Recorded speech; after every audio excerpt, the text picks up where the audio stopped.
వ్యాసుని దుఃఖము. వేదాలను విభజించిన, పురాణాలను ఇతిహాసాలను రచించిన వ్యాసునికి మనశ్శాంతి లేకుండా ఉంది. ఏదో తెలియని దిగులు, చింత ఆయన్ని పట్టుకొని వేధించసాగాయి. ఆ వేదనతోనే సరస్వతి నదీ తీరాన కూర్చున్నాడు. ఏమిటిది?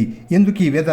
ఎలాంటి ఫలితాన్ని ఆశించకుండా లోకక్షేమం కోసం ఆలోచిస్తున్నానే, దైవ ప్రార్థనే ప్రాణంగా జీవిస్తున్నానే, తనకు ఎందుకు ఇలా జరుగుతుంది? ఈ బాధ తీరేదెలా? ఈ వ్యధ పోయేదెలా అని వ్యాసుడు ఆలోచిస్తున్నాడు. అప్పుడు అక్కడికి నారద మహర్షి వచ్చాడు. నారదుని చూసి వ్యాసుడు చేతులు జోడించి నమస్కరించాడు. తగిన మర్యాదలు చేశాడు. ఉచిత ఆసనాన్ని కల్పించాడు.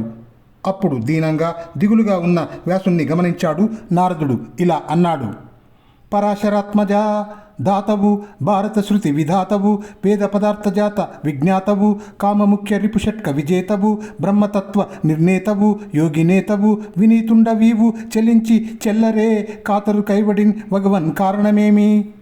పారాశర్య, నీవు బ్రహ్మవు. భారతమనే పంచమ వేదాన్ని రచించావు. వేదార్థం అంతా తెలిసిన వాడవు. కామ, క్రోధ, లోభ, మోహ, మద, మాత్సర్యాలు అనే 6 శత్రువులను జయించినావు. పరబ్రహ్మతత్వము నిర్ణయించినావు.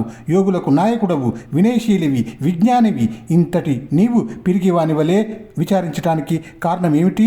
నాకు చాలా ఆశ్చర్యంగా అనిపిస్తున్నది అని అడిగిన నారదునితో వ్యాసుడు ఇలా అంటున్నాడు: నీకు ఎరుంగరాని ధర్మము లోకములను లేదు, బహు విలోకివి. నీవు ఈ నా కొరంత ఎట్టిది అంతయు నాకును వివరింపుమయ్య నారద కరుణన్.